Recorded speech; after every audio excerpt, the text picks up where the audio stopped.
Bienvenidos a nuestro webinar, Fundamentos de la Fe Cristiana. Esperamos que este webinar sea de provecho y de bendición para tu vida. Iglesia Cristiana Verbo, vamos a iniciar este webinar y es una introducción, y lo queremos decir de esa manera, es una introducción al estudio de los fundamentos de la fe cristiana. Pero para ello, obviamente, lo queremos hacer de una manera clara, de una manera teológica.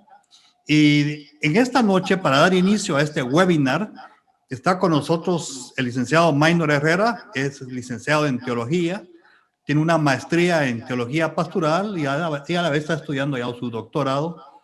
Es anciano de Iglesia Cristiana Verbo, Ministerios Verbo, pero de igual manera es rector de Universidad Panamericana y tiene amplia experiencia en todo este ramo de la educación teológica.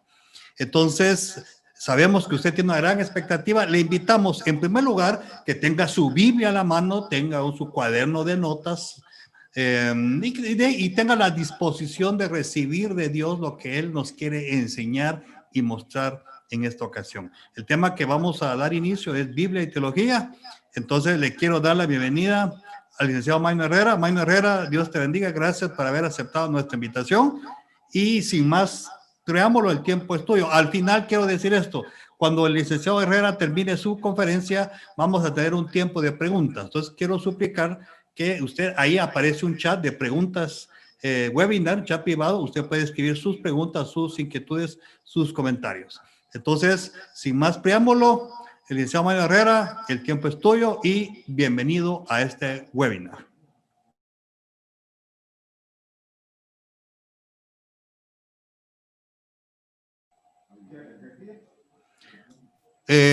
Ahora sí ya. Hoy sí, gracias. Muchas gracias. Es que aquí en Jutiapa silencian hasta el conferencista, estos hermanos. Muchas gracias por la invitación, Carlos y hermanos de Verbo Jutiapa. Me siento muy honrado de poder estar compartiendo con ustedes en esta noche. Y como bien decía Carlos, vamos a hacer una introducción al estudio de las Sagradas Escrituras, al estudio de la teología, pues hablando de nuestra fe cristiana. Lo que hoy vamos a tocar es Biblia y teología y vamos a hacer un pequeño repaso de lo que es la Biblia y la teología de los estudios teológicos. Así que vamos a comenzar y espero poder responder algunas dudas que ustedes puedan llegar a tener después de mi intervención. Vamos con la primera diapositiva. Existe siempre una oposición a la teología. Muchos hermanos de la iglesia creen que hablar de teología es negar la fe, o uno deja de ser espiritual, o de alguna manera uno no está en la misma sintonía con Dios. Y aunque no existe ninguna evidencia contradictoria de la relación que pueda haber entre la teología y la Biblia, para algunos cristianos sí la hay, ¿verdad? De hecho, yo he escuchado algunos líderes cristianos que dicen, bueno, yo prefiero un ministro, un pastor que no conozca, que esté lleno del Espíritu Santo, aunque no sepa nada de Biblia, lo cual me parece realmente un tremendo error. Algunos todavía están viendo la teología como esos conceptos humanos, algo que el hombre se inventa, y obviamente lo consideran que está distante del mensaje divino de las Sagradas Escrituras. Siguiendo con la otra diapositiva, hablemos un poco de la Biblia. La verdad es que debemos indicar que la Biblia no comenzó como la Biblia que hoy nosotros conocemos.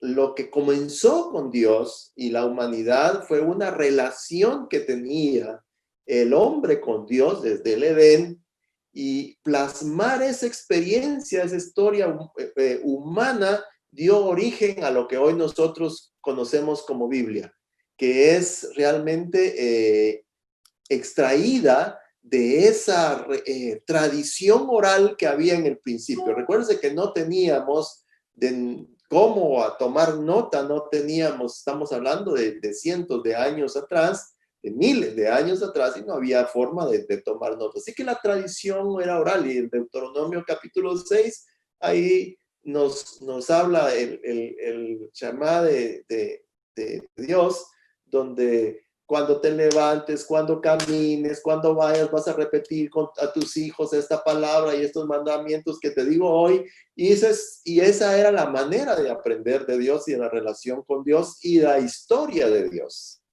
Entonces la Biblia que hoy tenemos es una colección o una recopilación de libros sagrados que contienen las historias, que contienen las doctrinas, los códigos y las tradiciones que hoy nos orientan a todos como iglesia, como cristianos, y obviamente es la base también de la Biblia, es la tradición judía que está en el Antiguo Testamento y el anuncio del Evangelio del Nuevo Testamento. Pero la Biblia nace de esa recolección de historia, de pensamiento, de cultura, de esa tradición oral, y costó mucho tiempo para llegar a tener lo que hoy tenemos. Sigamos adelante. La Biblia es un término que viene del término griego biblión, que significa un rollo, un papiro o un libro, y la expresión griega ta Biblia, agia, que significa libros sagrados. También se le conoce como un término de biblos, que significa una biblioteca, porque al final de cuentas es la colección de 66 libros que finalmente quedaron en el canon que nosotros reconocemos y 73 libros que quedaron en el canon que reconoce la Iglesia Católica Romana. Sigamos, por favor. Fue escrita más o menos por 40 hombres en un periodo aproximado entre 1500 y 1600 años, entre el año 1145 a.C. hasta el año 90-96 después de Cristo. Y antes, y esto es bien interesante, hubieron tantos, pero tantos escritos de tantos hombres, de tantas personas, que se consideraban sagrados, que se llevó mucho tiempo en poder rescatar y decir, esto es lo que vamos a reconocer como un escrito sagrado, que es como lo más cercano a la tradición oral y lo más cercano a lo que se ha conocido durante todo este tiempo. De ahí saca que más o menos 40 hombres intervinieron en la escritura que hoy nosotros tenemos. Hay muchos escritos también de mujeres. Por ejemplo, está el Evangelio de María, la madre de Jesús, que cuenta la historia desde la óptica de la madre. Nunca se llegó a establecer que ella había escrito algo como ese, porque parece ser que no tenía ella las habilidades y las técnicas suficientes como para volverse una escritora y que estuviera narrando toda su historia. Pero ahí, obviamente, en ese Evangelio de María, María es la protagonista, no Jesús. Entonces, inmediatamente la fueron descartando, y obviamente ahí también habla de la concepción de María sin pecado, o sea que la madre de María la concibió a ella exactamente como María concibió a Jesús. En fin, hubieron tantas cosas que decidieron no tomarlo en cuenta. Antes de la invención de la imprenta que hoy conocemos, los libros eran copiados de forma manual. Y las copias del Antiguo Testamento eran hechas por los copistas hebreos, a los que se les denominaba masoretas, y su técnica era contar las letras para no equivocarse. La razón era que nadie podía agregar ni quitar ni siquiera una jota, que es como la letra más chiquita del alefato. Nadie podía quitar, el alefato es el alfabeto hebreo, nadie podía ni quitar ni ponerlo. Entonces decidieron contar las letras. Recuérdense que en el Antiguo Testamento, la gente, los primeros escritos del Antiguo Testamento no tenían vocales. No tenían vocales porque la gente tenía que aprenderse los fonemas, tenía que aprendérselos de memoria. Y entonces ellos conocían las letras, contaban las letras y sabía qué quería decir eso porque no tenía vocales. Además, no se podían usar las letras del nombre de Jehová, las letras del nombre de Dios. Y el alefato hebreo tiene ciertas complicaciones, ¿verdad? Porque las mismas letras del alefato son los números. Entonces, por ejemplo, el número 10 es un número que utiliza una de las letras de Jesús, del nombre de Dios, perdón. Y entonces no se pone 10, se pone 9 más 1 para saber que ese es un 10. Pero en el hebreo antiguo hay números masculinos y hay números femeninos. Entonces no es lo mismo decir un hombre que una mujer. Son dos cosas totalmente diferentes y entonces se tenía que tener del mismo alefato números, letras para números masculinos y números femeninos.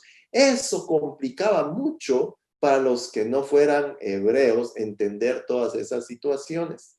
Así que un día los masoretas decidieron ponerle vocales a todos los fonemas, a todos los vocablos que ellos ya conocían, para que otras personas que no fueran tan entendidas del asunto y sobre todo aquellos hebreos post-exilio que habían tomado para sí muchas de las costumbres babilónicas y muchas de las costumbres paganas y regresarles y reenseñarles el hebreo era una situación muy complicada. Así que estos decidieron ponerle las vocales, que son puntitos, 3 puntitos, una T abajo, en fin, hay una serie de cosas que ustedes cuando estén estudiando teología ahí las van a aprender. Luego, el Nuevo Testamento, también ellos fueron los copistas. Después del tiempo de Jesús, ¿verdad? Que ahí estaban los copistas, muchos monjes fueron los que colaboraron para hacer esas copias que estaban recluidos en monasterios. Otra cosa interesante del Antiguo Testamento, cuando uno lo tiene en hebreo, y si ustedes tienen la oportunidad algún día de comprar un Antiguo Testamento en hebreo, se van a dar cuenta que tiene una serie de inscripciones del lado derecho y también en la parte de abajo de las hojas. ¿Qué era lo que pasaba? Un masoreta, un copista, no podía tachar absolutamente nada. Entonces, cuando se equivocaban porque hacían mal una letra, porque se comían una letra como nos suele suceder también a nosotros, ese tipo de cosas las tenían que poner abajo. Y se llama el ketib y el queré. Dice y luego léase, ¿verdad? Entonces, omítase y léase. Para los que son abogados, este es el término que se utiliza hasta el día de hoy para poder testar. Pues lo que hacían los masoretas es testar. O sea, el testar un documento viene de miles de años atrás de nuestro tiempo. Entonces, todo lo que está abajo es omítase. El ketib. Y luego lo que está a la derecha es el querem. Entonces ahí habían copias en que la gente no entendía por qué decía esto en un lado y en otro decía otra cosa, y era porque existían esa cantidad de errores. Ya se puede imaginar todos los errores humanos que se dieron en esa copia del Antiguo Testamento. Así que está lleno, pero muy lleno de omítase y de léase. Y de la misma manera, el Nuevo Testamento tiene también sus anotaciones. Sigamos adelante. En el Antiguo Testamento, para hablar del Antiguo Testamento, la Tanaj para los judíos y la Septuaginta para los griegos, es considerado por los cristianos como la historia de la creación. Son esos 5 libros primarios donde los judíos tienen toda la ley y luego obviamente la Tanaj se completa con los libros que son proféticos, históricos, y todos los agiógrafos se llaman, que son los libros complementarios de la Tanaj. Y el canon hebreo o palestinense fue escrito en hebreo y se conforma de 39 libros como lo conocemos hoy. Y esta versión excluye a todos los libros llamados deuterocanónicos, o sea, que nosotros como cristianos protestantes no reconocimos y no se reconocieron hace 503 años. Luego el canon alejandrino, que es esa versión de la Septuaginta de los 70, esta versión fue escrita en griego, la otra fue escrita en hebreo y también en arameo. Y este canon contiene el canon hebreo y además todos los libros deuterocanónicos llamados apócrifos por la tradición protestante, tales como Tobías, como Judith I y II, el libro de los Macabeos, la Sabiduría, Eclesiástico y Baruch. Entonces hay dos Nuevos Testamentos de dos corrientes, de dos entendimientos que se tienen. Es el que nosotros conocemos, que es de 39 libros, y el otro, que es la versión de la Septuaginta. Sigamos adelante. El Nuevo Testamento contiene 27 libros y es considerado por los cristianos como la historia de la salvación. Está compuesto por los evangelios que narran la vida y las enseñanzas de Jesucristo, los acontecimientos durante su vida, su mensaje, su muerte y su resurrección. Pero también contiene la narración de los hechos de los apóstoles que cuentan el nacimiento de la iglesia primitiva, las cartas pastorales y apostólicas y el libro del Apocalipsis, que se deja como algo por aparte. Sigamos, por favor. Se cree que la Biblia fue escrita por hombres, pero por inspiración divina, y es un reflejo o registro de esa relación entre Dios y la humanidad. Escrita, como ya dije, en arameo, en hebreo y en griego. Y se trata de una obra eminentemente espiritual, pero escrita por hombres, que los creyentes interpretan como la forma que tuvo Dios de revelarse a sí mismo y manifestar su voluntad de salvación a la humanidad, además de su carácter y de sus atributos. El canon que hoy nosotros conocemos, el canon es ese número de libros juntos, ¿verdad? Fue ratificado inicialmente en el año 382. Pueden imaginarse ustedes desde cuándo venían lo que nosotros entendemos y conocemos como los padres de la iglesia, para poder sacar todos esos escritos existentes que consideraban esto no puede ser una revelación divina, esto sí es una revelación divina. Llegar a ese momento fueron 382 años después de Cristo, lo que se logró, porque recuérdense que todavía en el año 95, 96 todavía estaban escribiendo algunas cartas, unas epístolas que nadie sabía que después iban a volver las escrituras la Biblia.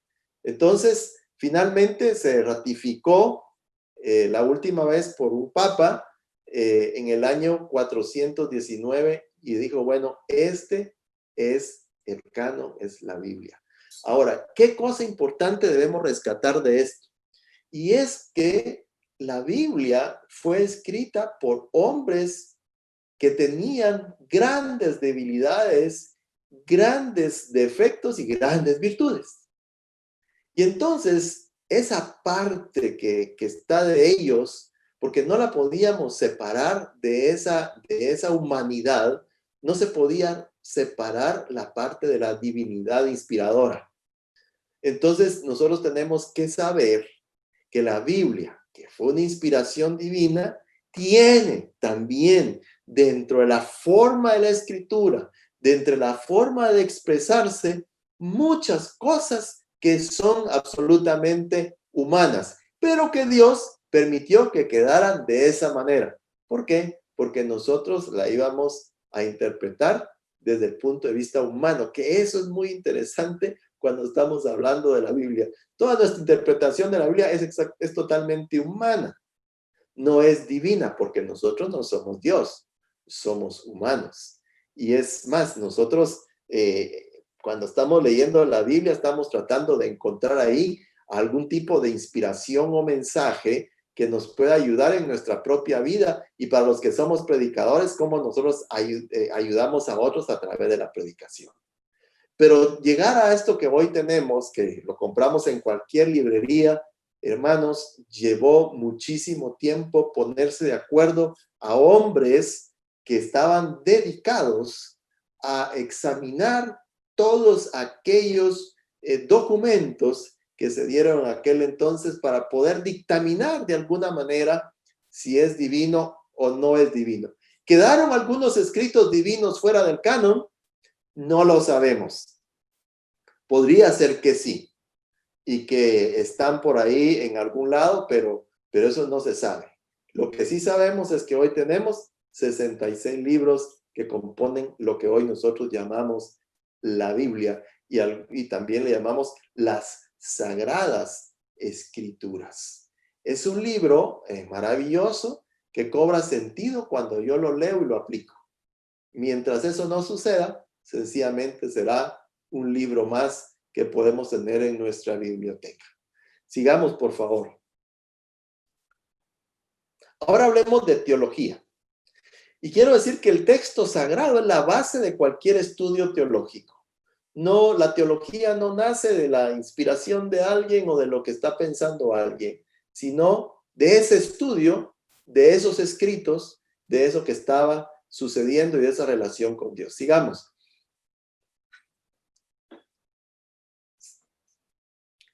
Sigamos con la siguiente. Entonces, ¿qué es teología?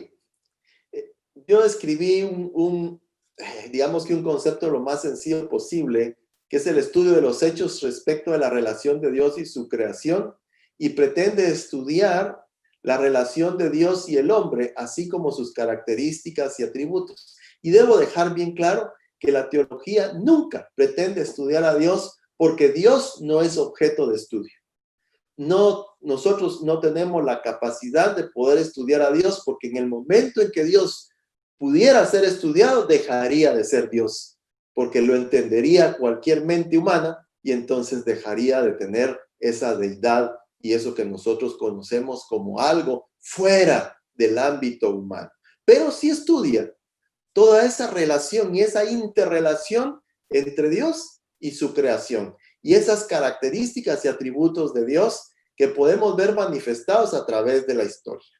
Este término de teología nació precisamente de la filosofía y fue empleado por primera vez en ese famoso libro de la República de Platón, y en este contexto Platón refiere a la teología con el fin de expresar el proceso de entendimiento de la naturaleza divina por medio de la razón. Y eso es algo importantísimo de entender, que lo que estamos haciendo al hablar de teología es utilizar nuestra razón para entender esa relación de Dios con su creación y esa relación de Dios con el hombre, precisamente como la máxima expresión de su creación, y también estudiar los atributos y características que Dios manifestó a través de esa relación con Dios. ¿Y cómo lo vamos a hacer?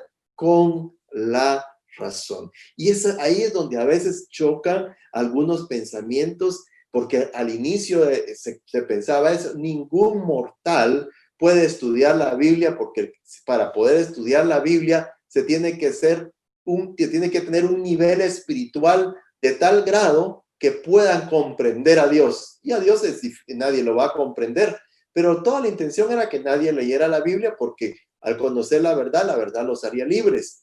Y entonces no les convenía en ese momento, y entonces decía que cualquiera que leyera la Biblia se iba a volver loco, entonces mejor no leerla. Y esas primeras misas católicas romanas y de los primeros siglos se daban en latín y de espaldas a la gente. Nadie miraba lo que estaba hablando la persona, solo miraban la espalda del sacerdote. Pero la teología es precisamente el utilizar nuestra razón. Y para los cristianos es una herramienta indispensable para que podamos estudiar esa doctrina revelada en la Biblia. Así que no podemos pensar que vamos a estudiar la Biblia sin tener algún concepto de teología. Hablando, antes de estar en este momento que estamos conversando, estaba hablando con Manolo Espina, y estamos hablando de un tema, y le digo: estás haciendo teología. Porque en ese momento todo mundo resulta que hacemos teología. Cuando estamos interpretando el texto, cuando estamos interpretando algo que Dios dijo, cuando estamos interpretando algo que nosotros entendemos de una manera y otros lo entienden de otra, y así nacen todas las doctrinas de tal manera que no hemos podido tener una sola doctrina todas las iglesias. ¿Por qué? Porque todos hacemos teología. Sigamos adelante. Entonces la teología cristiana protestante, y aquí me estoy despegando un poco de la teología católica, romana, ortodoxa, sino de la protestante, basa sus estudios principalmente en tres grandes temas. El primero, el tema cristológico, que se centra en esa vida de Jesús desde su nacimiento hasta su muerte y su resurrección, digamos. El tema trinitario, que se basa en reconocer a un único Dios bajo las figuras de Padre, el Hijo y el Espíritu Santo. Y luego la experiencia y manifestación del Espíritu Santo. Esos son como los grandes temas de la teología cristiana protestante. Lo que nos hace sentido en la vida es entender a Jesucristo, su sacrificio y sobre todo la resurrección de Él, y que vive ahora y vive para siempre y nos da esperanza de vida eterna. Y luego ese tema trinitario, que lo van a ver ustedes después en otro webinar, pero que causó grandes controversias en los primeros siglos porque no se lograba entender cómo era que una persona podía dividirse en tres personas con tres características diferentes, con tres ámbitos diferentes de operación, pero que seguían siendo uno. Y eso fue una gran controversia. Algunos decían que no podía ser, otros que sí.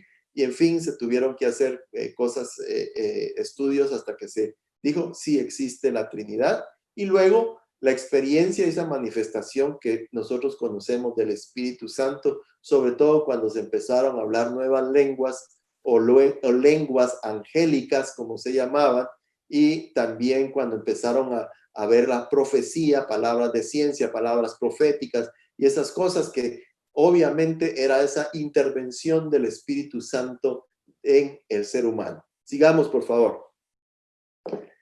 Las ramas de la teología tiene diversas ramas de estudio. Está la teología bíblica, por ejemplo, como lo indica su nombre, que se encarga de estudiar y analizar los diferentes libros que conforman las Sagradas Escrituras y en la cual los cristianos basan sus creencias y su forma de vida. Hay doctorados, por ejemplo, en un solo libro de la Biblia, porque un teólogo decidió que iba a estudiar el libro de Isaías, por ejemplo, y existen en las universidades un doctorado en estudios específicos de Isaías. Y entonces es una teología bíblica que se lleva a una profundidad muchísimo más amplia y más profunda para estudiar solo un libro. Y están los biblistas también. Luego está la cristología, que tiene como centro de interés, obviamente, el estudio de la persona de Jesús de Nazaret como verdaderamente hombre, verdaderamente Dios, su pensamiento y su naturaleza. Y en este sentido es fundamental el estudio de pasajes como la encarnación, cómo se volvió hombre, cómo siendo Dios se volvió hombre, el bautismo que tuvo lugar de Jesús con Juan el Bautista, la transfiguración de aquel momento que se llevó a sus discípulos y hubo una transfiguración y algunos estaban ahí obviamente diciendo que no, que es Elías, que es no sé quién. Y luego la pasión, ese momento de sufrimiento por el pago de pecados, siendo él inocente, que no había cometido pecado. Y un tema súper interesante que es la resurrección, porque eso es lo que nos da esperanza a los seres humanos hoy en día y desde los siglos, ¿verdad? El tema de que yo me voy, pero regreso, el que está muerto vive en mí, aunque esté muerto vivirá, la promesa de la vida eterna y todas esas cosas que van unidas a la resurrección. Sigamos adelante. Y está también otra rama de la escatología, estudia en particular el fin último de la existencia humana y de la historia. La escatología viene de un término que es griego, que es escatón, y escatón significa heces fecales. Entonces, las heces fecales toman los teólogos y los estudiosos ese término como quien dice, hasta ahí, eso es lo último que sucede, ¿verdad? Entonces lo toman y lo acuñan para el estudio teológico. Y de ahí nace la escatología como lo último. Y entonces, ¿qué es lo que hace este estudio? Pues se interroga por las nociones del trasmundo, por ejemplo, en las nociones del cielo, del infierno, del Hades, del Seol, la reencarnación, que mucha gente cree que se reencarnó, y a veces los cristianos hacemos cosas que tienen que ver con la reencarnación. Imagínense, cuando uno es teólogo se da cuenta, cuando no lo es, se emociona. ¿Cuántas veces hemos escuchado, yo quiero tener el espíritu de David? Muchas veces. Y la gente dice, mire, yo quiero tener el espíritu, pues eso se llama reencarnación. Y yo no me quiero reencarnar en nadie más y tener el espíritu de nadie más, porque Dios me dio a mí un espíritu, su soplo de vida. Pero muchas afirmaciones cristianas evangélicas tienen que ver con este tipo de cosas y también, bueno, pero eso ya sería un estudio un poquito más detallado. Y también la parte de la escatología tiene que ver con el universo, porque sería como el fin del mundo y la creación de un nuevo mundo. Está también otra de las ramas interesantes, que es la neumatología, o neumatología que se ocupa del estudio en particular de la naturaleza y la manifestación del Espíritu Santo. Es importante también estudiar ese tema, porque obviamente se han acuñado temas, cosas como por ejemplo el que es espiritual y el que no es espiritual. Y eso tiene que ver con el Espíritu Santo. Los que están sellados por el Espíritu y los que no están sellados. Los que están llenos del Espíritu y los que no están llenos del Espíritu. Los que sí hablan por guianza del Espíritu y los que no son guiados por el Espíritu. En fin, hay un montón de cosas que nosotros manejamos en la iglesia sobre la neumatología. Lo siguiente, por favor. La teología es mucho más que un mero estudio de creencias y asuntos esotéricos, sobrenaturales o místicos. Involucra una serie de conceptos filosóficos, culturales y sociales afines a las disciplinas de la antropología, de la historiografía, la cosmología, hablando del cosmos, etc. Y obviamente se auxilia de una serie de ciencias y herramientas que ayudan a ampliar el estudio de la teología. Sigamos adelante. Por ejemplo, las reglas de interpretación, que son importantísimas. La hermenéutica bíblica, que es el estudio de los principios y los métodos de la interpretación del texto bíblico. Y es importante para la hermenéutica bíblica la literalidad del texto. ¿Qué dice el texto? Debe haber una interpretación histórica, gramatical y contextual de los pasajes. Interpretar un pasaje de manera histórica significa que debemos tratar de entender la cultura, los antecedentes y la situación que origina el texto. Debe analizarse ese texto, los versos que están antes, los versos que están después, el capítulo que está antes y hasta a veces el libro que está antes y después de un texto que yo quiero analizar para poder tener un sentido más amplio y poder pues entender mejor la Biblia. Esto es interesante porque a veces hacemos interpretaciones y hasta doctrinas de un solo verso de la Biblia y no hemos leído nada para atrás. Y les pongo un ejemplo bien claro. Es pues la fe, la certeza de lo que se espera y la convicción de lo que no se ve. Es un versículo que lo hemos dicho y lo hemos repetido un montón de veces. De hecho, a veces cuando no suceden las cosas dicen es por falta de fe. O cuando estamos atribulados nos dicen tenga fe. O cuando estamos enfermos dicen tenga fe. Y dicen es pues la fe. Así que yo no estoy viendo, pero Dios me va a dar a mí una casa y por fe yo recibo la casa desde hoy. Porque la fe es pues la fe, la certeza de lo que se espera y la convicción de lo que no se ve. Pues cuando yo empiezo a examinar el texto, y esto es importante y ojalá no les cause a ustedes ningún problema, porque a mí no me causa, pero si les causan, de una vez pido perdón, porque ¿Qué es lo que está diciendo el libro de Hebreos? ¿Qué está estudiando antes de ese capítulo 11? ¿Qué está estudiando el capítulo 10? Todo lo que está estudiando Hebreos es a Jesucristo.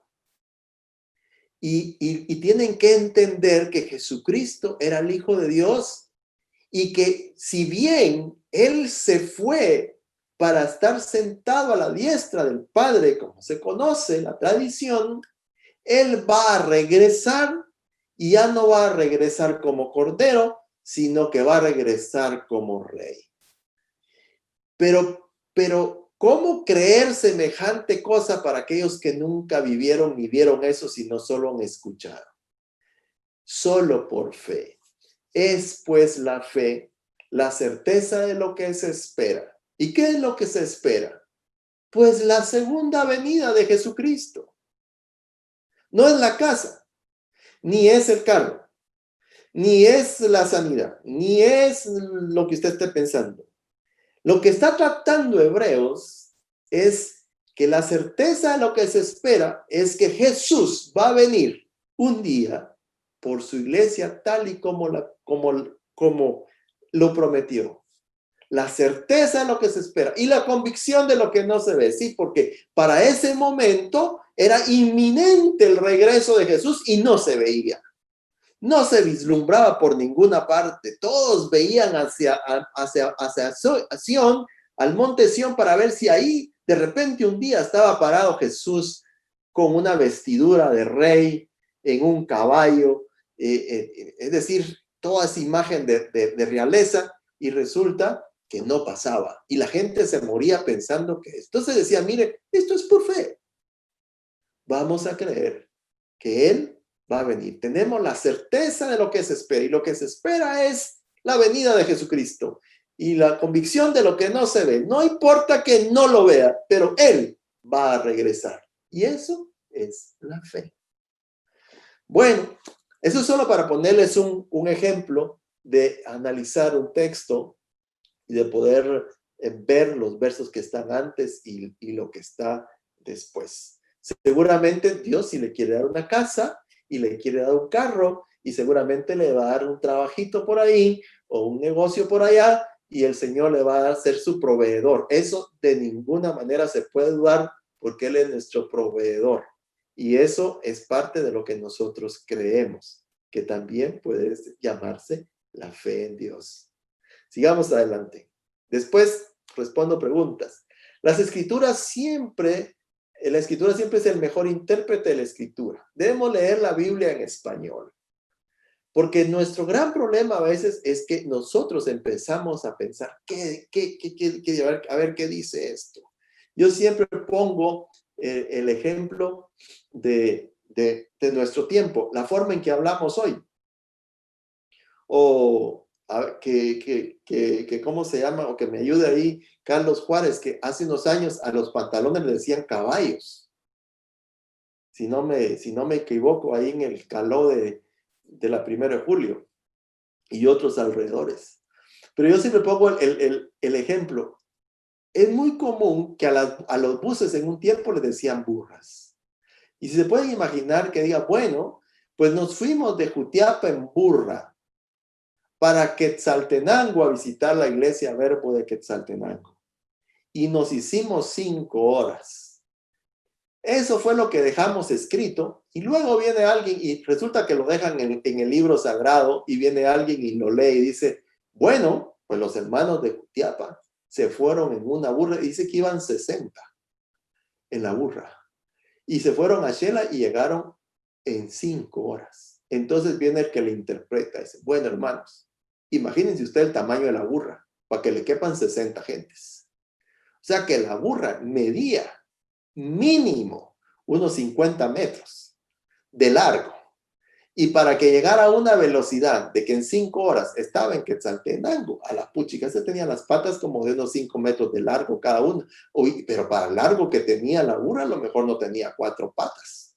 A lo mejor tenía 10 patas para sostener el peso de 60 gentes. Póngale usted que pesaran tantas libras, no quiero decir las libras, pero Entonces, imagínense esa interpretación que le están dando a una cosa que no fue así. Se fueron en bus y al bus le cabían 60.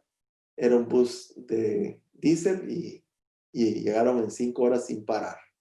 Bueno, pues así nos pasa a veces cuando estamos nosotros interpretando las escrituras.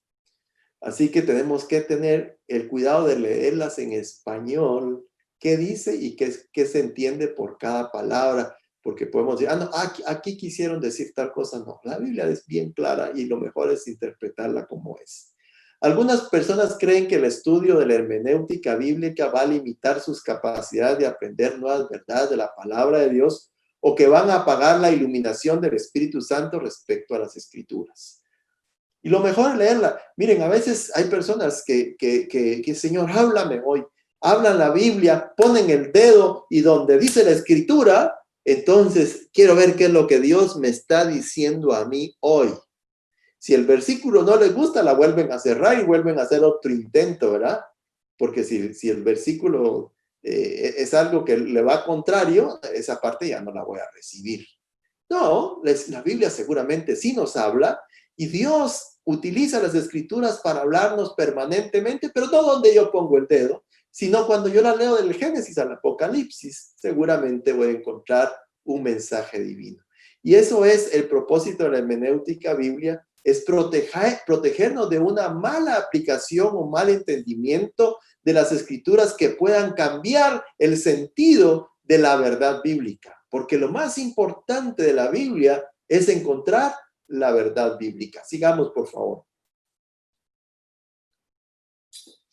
Está otro elemento importante que es el exégesis o exégesis, que es una explicación o interpretación de un texto en especial de la Biblia, porque estamos hablando de la exégesis bíblica, y se suele considerar que el exégesis es, se hace el análisis del texto bíblico en una aplicación, aplicándolo, una aplicación seria y formal de los principios y las reglas para llegar a una interpretación objetiva de las Sagradas Escrituras.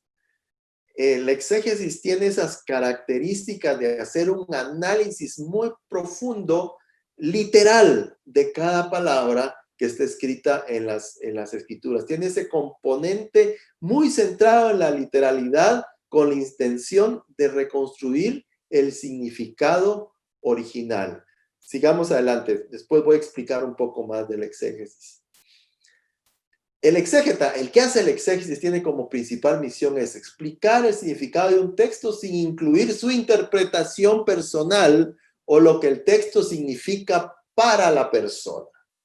Sino el exégesis es hacer ese análisis riguroso, pero también objetivo, que toma en cuenta la gramática que se está utilizando y el significado directo de cada palabra. Entonces se hace una interpretación crítica completa de un texto con el propósito de sacar y extraer el significado del texto. Entonces, cuando nosotros estamos haciendo hermenéutica o estamos haciendo exégesis, debemos aprender a quitarle el ropaje que les dije yo en el inicio, los escritores de la Biblia ponían. O sea, no podíamos separar la cultura del mensaje divino. Entonces, cuando nosotros estamos leyendo la Biblia, hacemos esa hermenéutica, esa exégesis para encontrar el mensaje divino. Pero a veces hacemos más énfasis en las cosas culturales que en el mensaje divino. Yo me asusto a veces cuando escucho predicaciones que hablan más del diablo que de Dios. Y conocen más del diablo, saben cuáles son las astucias, saben cuáles son las argucias, saben cuáles son los planes, saben cuáles son, cómo actúa, ya sabe cómo se representa, sabe tantas cosas del diablo que no saben mucho de Dios. Y yo siempre digo, yo como no hablo con el diablo porque ya hace años retiramos nuestras embajadas, entonces no sé cómo actúa, ni cómo habla, ni cómo se presenta, porque yo solo sé cómo actúa y cómo se presenta mi Dios, en quien yo confío, en quien yo tengo mi esperanza. Entonces, cuando yo leo el texto bíblico, tengo que quitarle todo ese ropaje cultural para poder encontrar ese mensaje divino que estás en las Escrituras y que es para mí.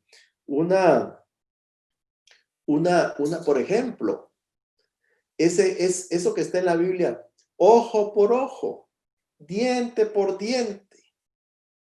Lo han interpretado como la venganza. Me hiciste esto, te hago aquello.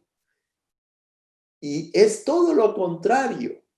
El ojo por ojo, diente por diente, es un texto legal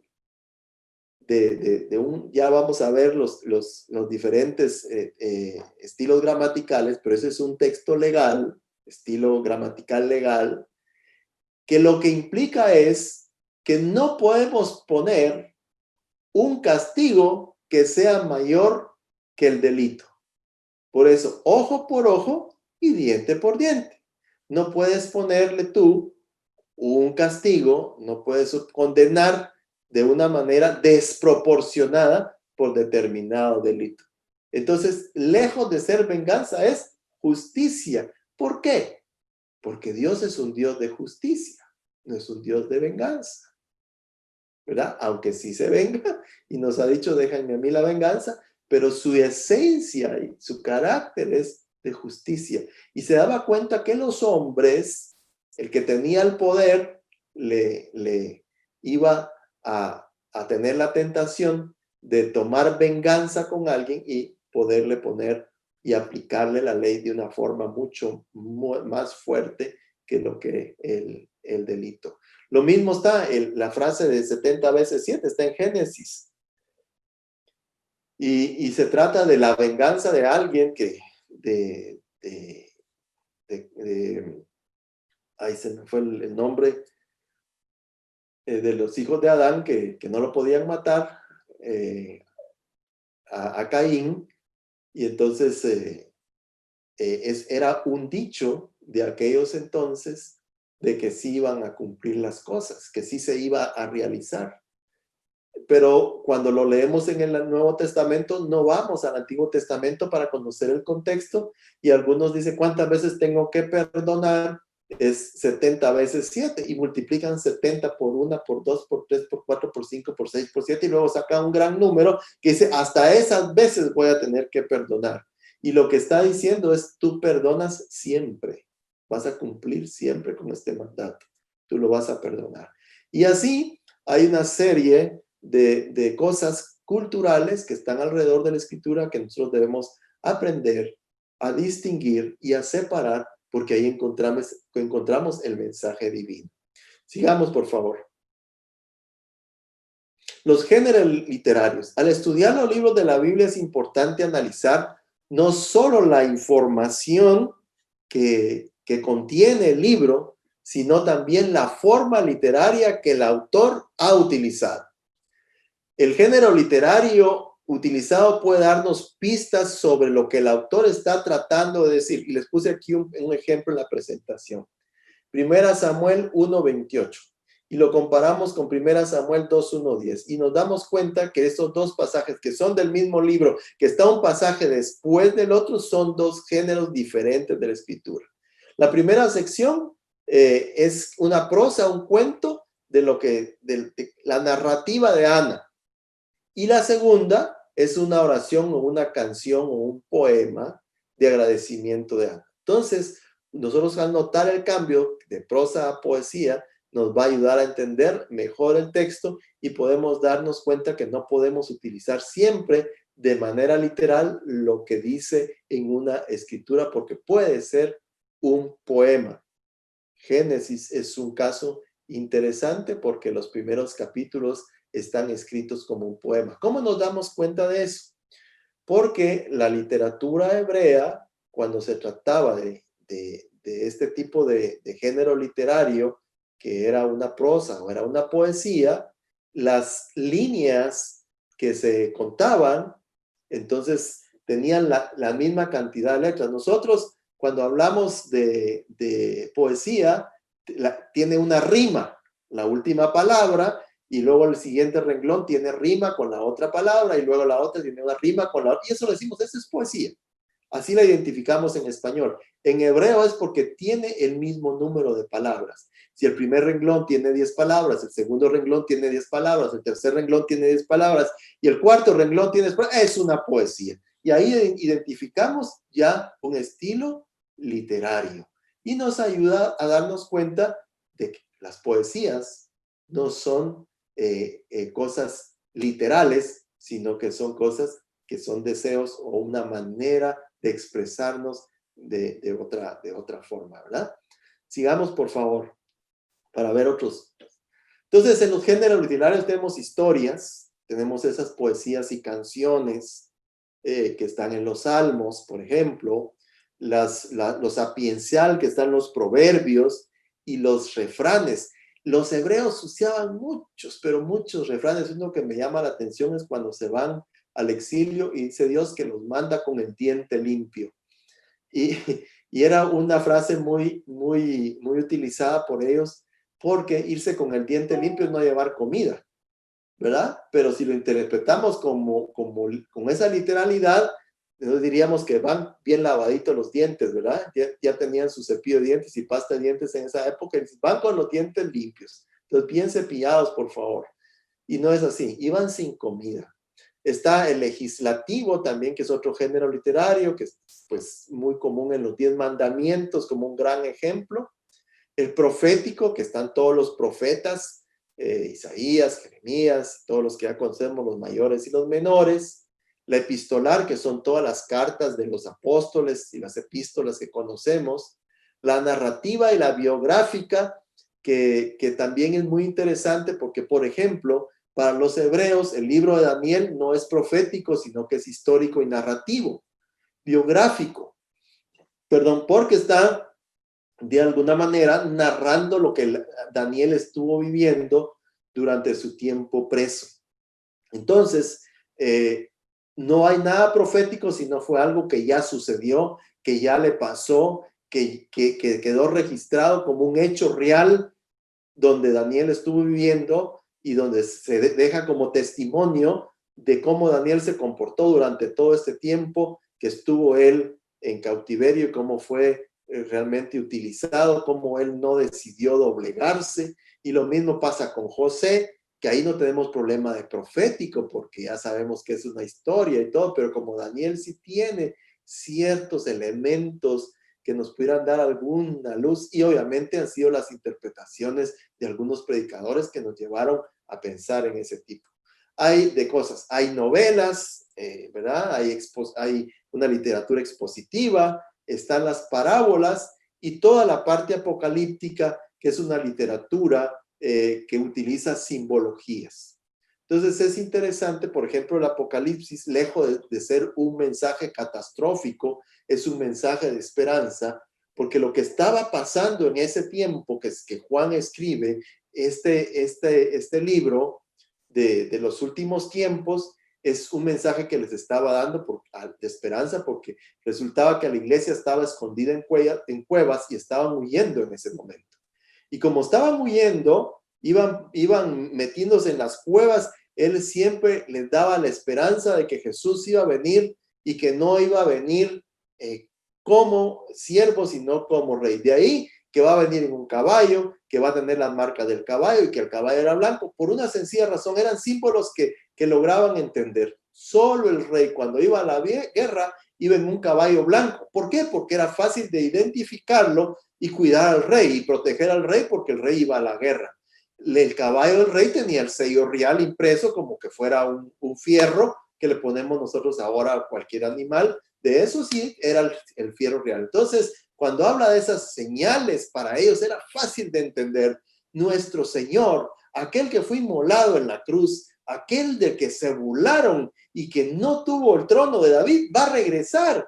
Pero ya no va a regresar, y nadie no va a regresar para que lo vuelvan a crucificar o para que lo vuelvan a humillar.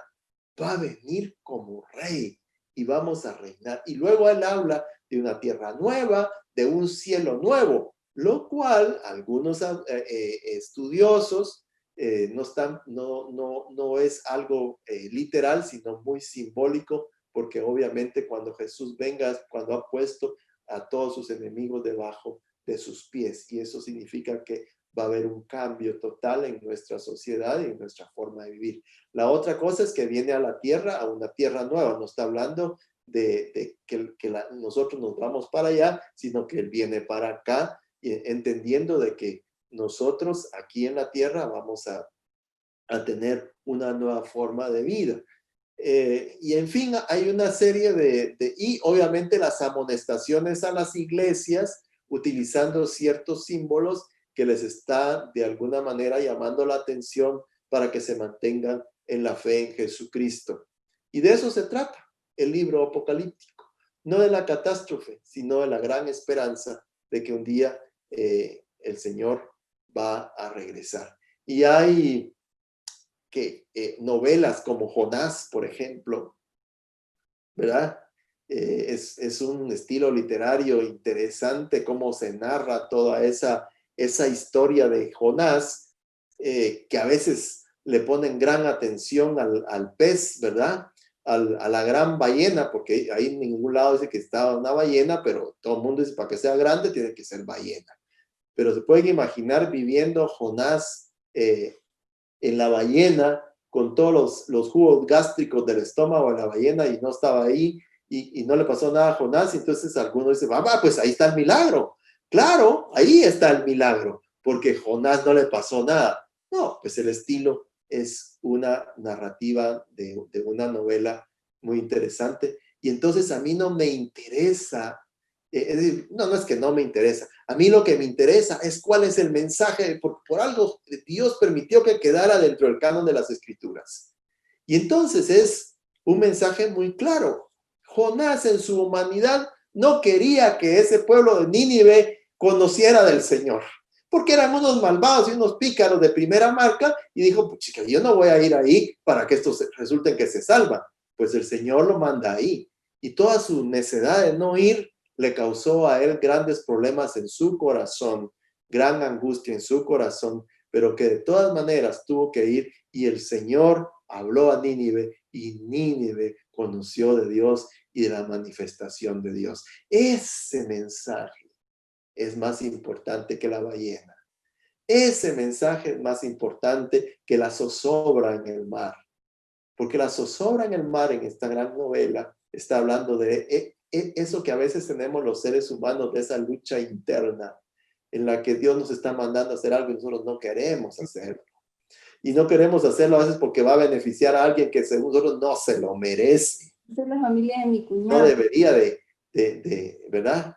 De hacerlo. Entonces, ese es, por ejemplo, solo para ponerles un ejemplo de ese tipo de literatura. Están los Hechos, que son una narrativa tremenda, una también biografía de lo que estaban pasando los apóstoles ahí, de algunos, Pablo en sus también, ¿cómo se llama? Epístolas, es un estilo literario.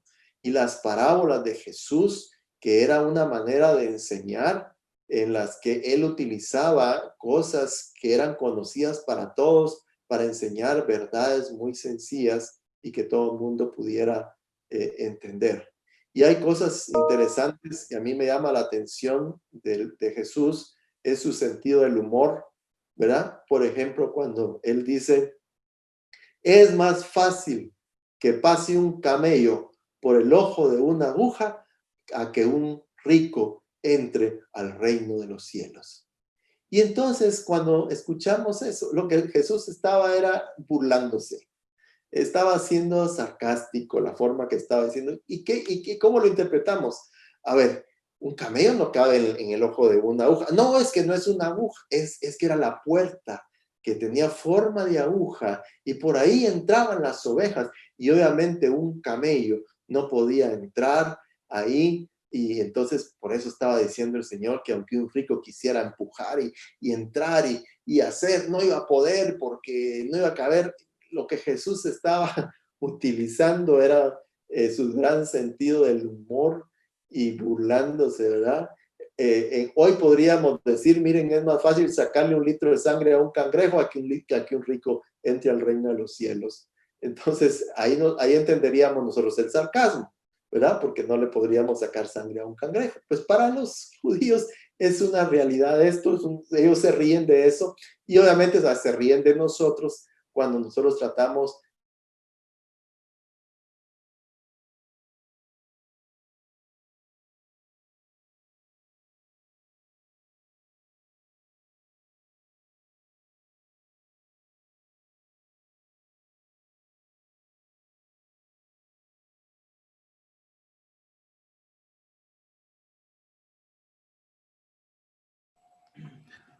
En lo que regresa la señal de internet con Maynor Herrera, ya tenemos usted habilitado el chat privado para que usted ya pueda escribir ahí sus preguntas, por favor.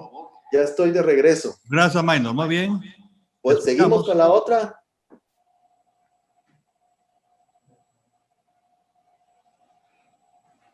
La siguiente. Bueno, escribí algunas palabras finales. El estudio de la Biblia, ya sea que sea considerada la palabra de Dios o bien que contiene la palabra de Dios, que es otra gran discusión, deberá hacerse con responsabilidad para poder extraer el mensaje bíblico y no perderse en ese ropaje cultural, religioso e histórico de su contenido. Y la teología es la ciencia que ayuda a lograr esta gran labor, dado que a través de ella se cuenta con las herramientas y métodos que ayudan a un mejor entendimiento del mensaje divino. Creo yo que esa es la esencia de la teología. Es pues una ciencia que estudia todo esto, que nos da muchas herramientas para que nosotros podamos estudiar la Biblia con mucha responsabilidad y, como decía, lograr extraer ese mensaje bíblico, ese mensaje divino, en lugar de perdernos en ese ropaje cultural, religioso, histórico que tiene también la Biblia incluida, que nos puede servir para conocer, obviamente, la cultura, obviamente la situación en que está viviendo, y cuando estamos haciendo, los que predicamos una masa homilética de un sermón, pues nos sirve muchísimo conocer de la cultura, conocer las situaciones que estaban viviendo, conocer el ámbito religioso que había ahí, y entonces la historia nos ayuda también a poder entender mejor lo que estaba sucediendo alrededor de un evento que está en la Biblia, y eso nos va a ayudar a extraer ese mensaje bíblico atemporal, porque la Biblia no tiene tiempo, es aplicable hoy y era aplicable hace unos cuantos siglos cuando se decidió que el canon era el que tenemos hoy. La misma aplicabilidad tiene y la misma bendición para todos nosotros. Así que muchas gracias, dejo hasta ahí para que ustedes, pues si tienen alguna pregunta, con mucho gusto voy a tratar de responderla. Muchísimas gracias y que Dios los bendiga.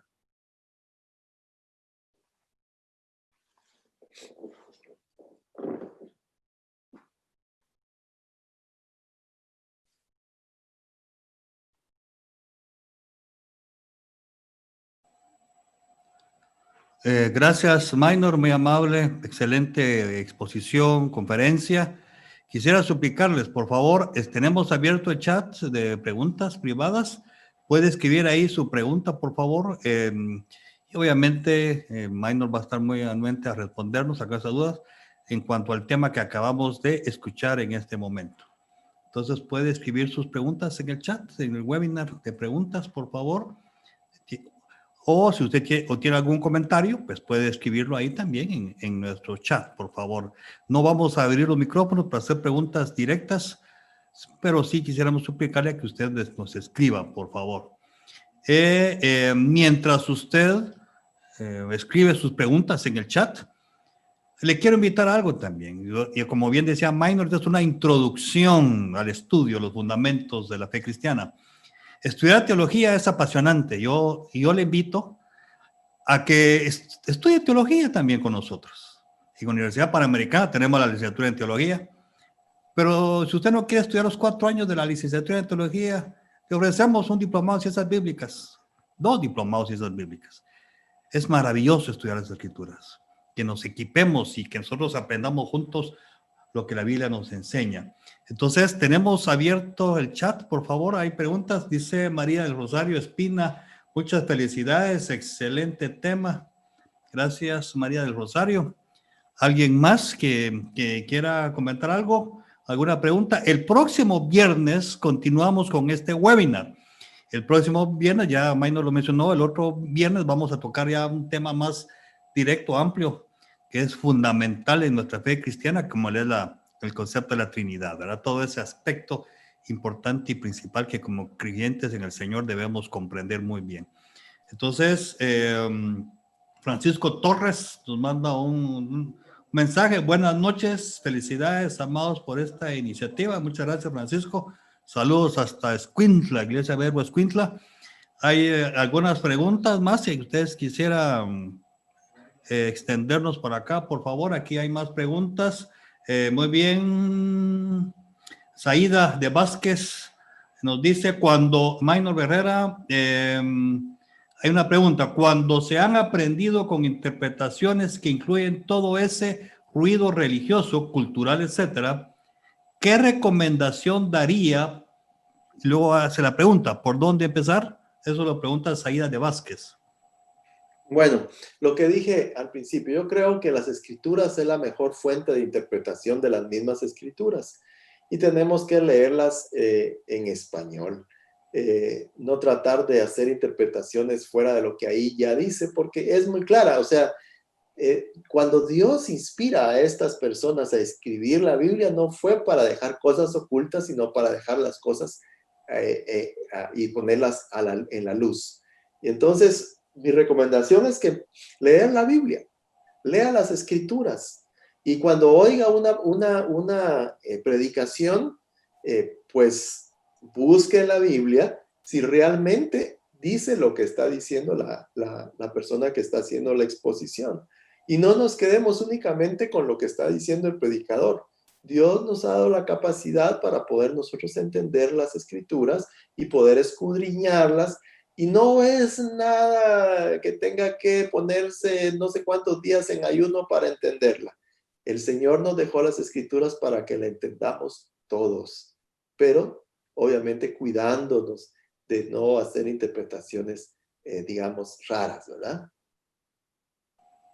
Gracias, Maynor. Hermida Martínez comenta lo siguiente: excelente exposición, gracias por la oportunidad de nutrirnos en cuanto a nuestra fe.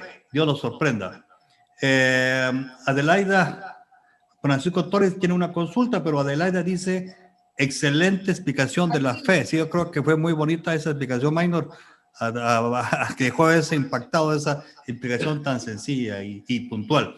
Julio Barrundia, felicidades a Maynor y a Verbo Jutear por equiparnos. Noé Menéndez hace una pregunta. ¿Qué será más importante para una prédica? ¿Prepararse intelectualmente o espiritualmente para que el mensaje llegue? Es la pregunta que hace Noé Menéndez. Bueno, miren, la predicación es un acto eminentemente espiritual realizado por los hombres. Si la predicación fuera únicamente intelectual, la iglesia, ratos que la hubiéramos terminado los predicadores, por las cosas que a veces decimos. Por eso es que la predicación tiene la intervención espiritual siempre. El Espíritu Santo siempre está interviniendo, de tal manera que si solo hiciéramos una pregunta sobre el predicador, ¿de qué predicó hoy el predicador?, vamos a encontrar muchas respuestas. Algunos van a decir de la fe, otros van a decir de la esperanza, otros van a decir de la bondad de Dios, otros van a decir, ¿por qué? Porque el Espíritu Santo toma nuestras palabras y las coloca en el corazón de las personas para poder ser edificadas. Ahora, lo que es una gran irresponsabilidad es no prepararse intelectualmente para poderse parar en un púlpito a compartir la esencia del mensaje divino expresado en las escrituras. Eso sería una gran irresponsabilidad. Imagínense ustedes, se los pongo este ejemplo. Ninguno de ustedes iría con un médico que diga, bueno, mire, yo de verdad toda mi vida he sentido el don que tengo para ser un buen médico, pero sí, a la universidad sí nunca fui. Usted iría con ese médico, pero mire, yo he visto en YouTube cómo se hacen las operaciones de apéndice. Yo creo que usted tiene apéndice. Yo se la podría hacer, porque mire, yo desde que era niño siempre quise ser médico. Y entonces, como lo podemos ver en ese tutorial, no se preocupe. Yo voy a ver aquí cómo hago para anestesiarlo y se la voy a hacer. Usted no se dejaría por ningún motivo tocar de alguien así que no sea preparado intelectualmente para intervenirlo. De igual manera la iglesia, ¿verdad? Yo a veces en broma digo que los médicos, los errores de los médicos están en los cementerios, los errores de los abogados están en las cárceles y los errores de los predicadores pues están en la perdición. Entonces, creo yo que tenemos que prepararnos intelectualmente, estudiar la palabra de Dios y pedir la guianza del Espíritu y el auxilio del Espíritu Santo antes de pararnos en un púlpito. Porque esto no es una cátedra, es que es el mensaje divino para el pueblo de Dios. Y resulta que las que me están escuchando no son mis ovejas, sino son las ovejas del Señor, que yo tengo la obligación y la responsabilidad de alimentarlas con buen alimento. Entonces tienen que ser las dos cosas. Ojalá haya respondido su pregunta. Hay otra pregunta acá muy importante. Fernando Alejandro hace la siguiente pregunta. En el tema del género literario de la novela, ¿podría mencionar otros pasajes en este mismo género? Lo pregunta Fernando Alejandro. Bueno, en la Biblia hay muchos, por ejemplo, en el libro de Eclesiastés hay partes que son así escritos, ¿verdad? Donde tienen ese estilo literario. Por ejemplo, también en el libro de Samuel hay algunos capítulos que también tienen ese estilo literario. Y digamos, en la Biblia no encontramos solo un libro completo como que si fuera una novela, sino estilos literarios que van distribuidos en diferentes pasajes de la Biblia. Y les digo, cuando dice ese famoso proverbio, ¿verdad? Que habla de la mujer y dice que ¿quién la hallará? Y luego, ¿qué es lo que hace? Pues que borda, que con sus manos hace esto y lo otro, y empieza a describir a esa mujer ideal, ¿verdad? Esa mujer virtuosa, y la detalla de tal manera que la puede escribir. Ese pedacito tiene una forma literal de una novela, porque todos nos burlamos a veces, ¿quién la hallará? ¿Verdad? Y entonces, bueno, es un ideal, es algo ideal. Y a veces decimos y exigimos que una mujer sea como esa mujer, pero no la podemos poner de forma literal porque es un ideal y así hay una serie de pasajes. Muchas gracias. Sayada Vázquez comenta, muchas gracias, excelente enseñanza. Ninet Pineda dice, excelente presentación, lo de la puerta en forma de aguja, muy bueno. Y así hay cosas que no sabemos históricamente ni culturalmente, la importancia de estudiar teología y estos temas. Francisco Torres dice, bendiciones, amado Lee Minor, con el tema de hermenéutica nos hemos equivocado con la interpretación porque hemos dejado el contexto, la mala interpretación de las figuras retóricas. Quisiera saber cuál es tu punto de vista en cuanto a las promesas cuando han sido hechas a personajes específicos y nos hemos apropiado de ellas. En tiempos de angustia, ¿tienen algún efecto en nosotros? La pregunta que hace Francisco Torres. Bueno, digamos que la promesa del auxilio de Dios es general, ¿verdad? ¿A quién iremos? Si no solo a ti que tienes palabras de vida eterna. Eso es algo totalmente general, pero hay promesas que son para personas individuales que no tienen de aplicación general. Pero en medio de esa promesa, sí hay una verdad divina. Y esa es la que debemos nosotros aprovechar para poder aprender. Entonces, a veces nos tomamos únicamente de la promesa, pero no escudriñamos la verdad divina que hay ahí en esa acción de una promesa. Nos gustan, ¿verdad? Yo voy a abrir las ventanas de los cielos, yo voy a que tu arteza de amasar y que van a estar llenos tus lagares y que van a estar allí, pero nunca leemos, pero si tú haces esto o lo otro, ¿verdad? Y ahí estaba tratando con una persona que se estaba olvidando del Señor.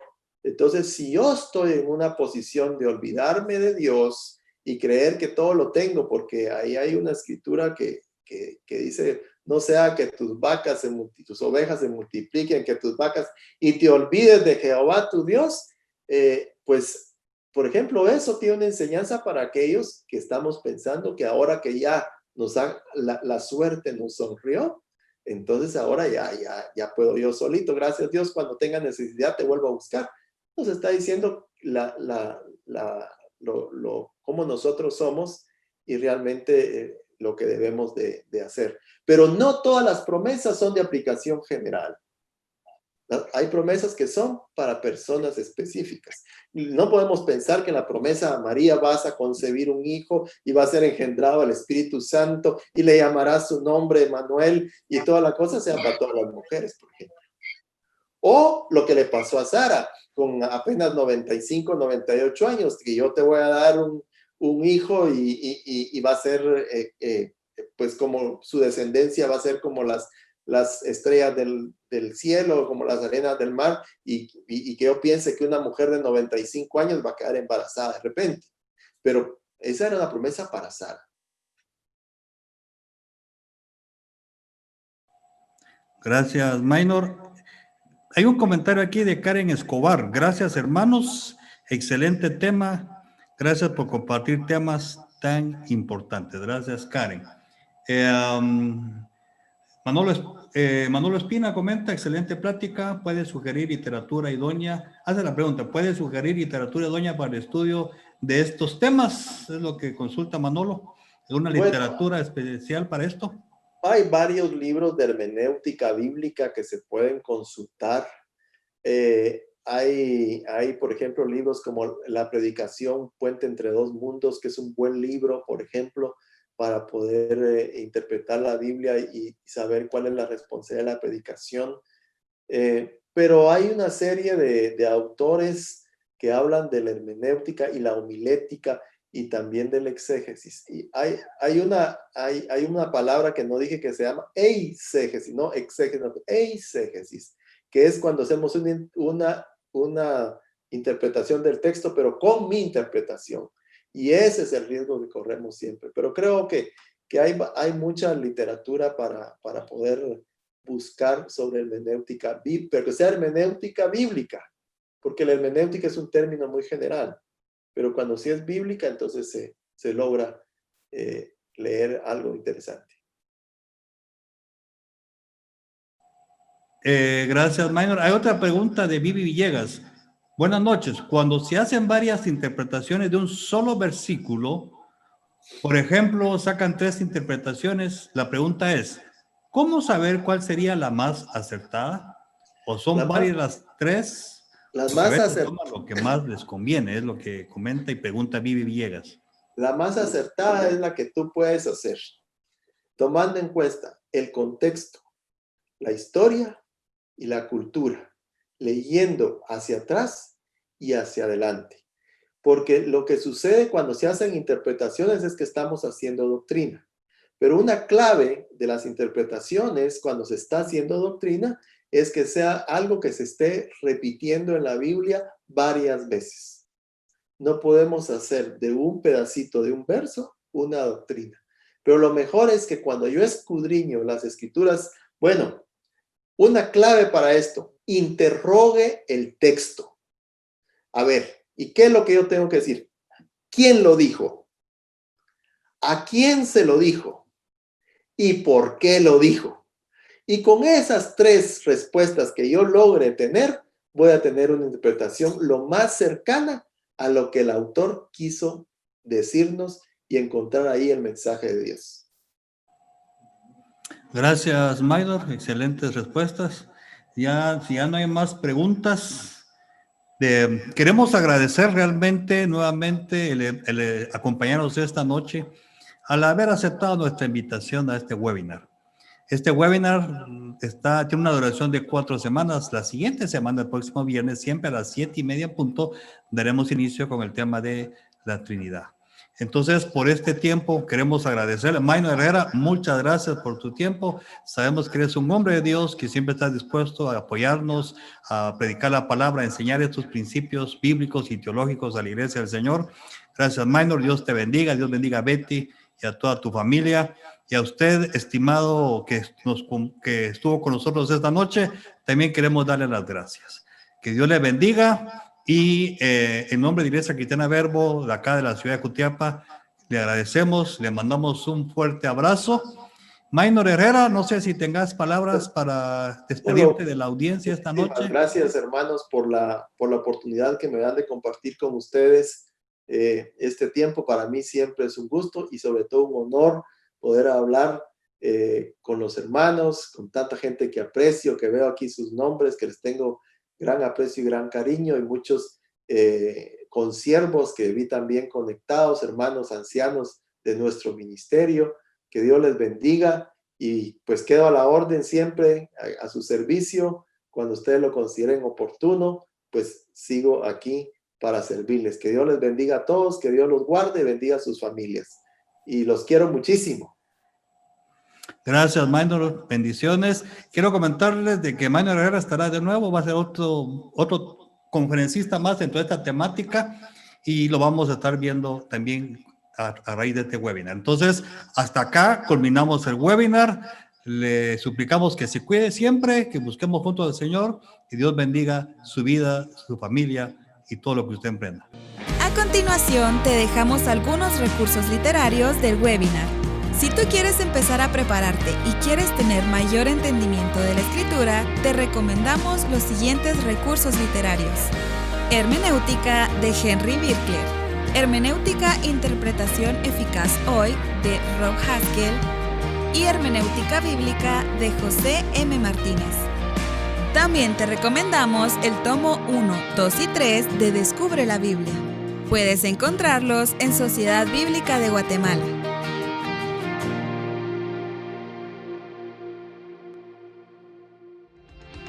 Conéctate a nuestra transmisión todos los domingos a partir de las 10 de la mañana, por medio de las plataformas de Facebook, YouTube y ahora por televisión en el canal 16 de Jutiapa y sus repetidores en los diferentes municipios. Ahora ya puedes seguir nuestras transmisiones desde nuestro canal de YouTube. Lo único que tienes que hacer es presionar el botón de suscribirse, activar la campana de notificaciones y listo. Recibirás una notificación cada vez que subamos un video para que no te lo pierdas.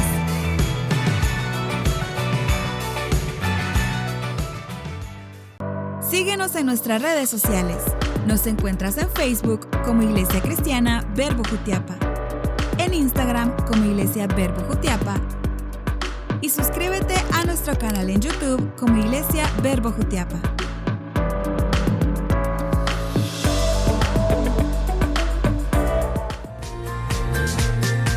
Iglesia Cristiana Verbo Jutiapa, discipulando naciones.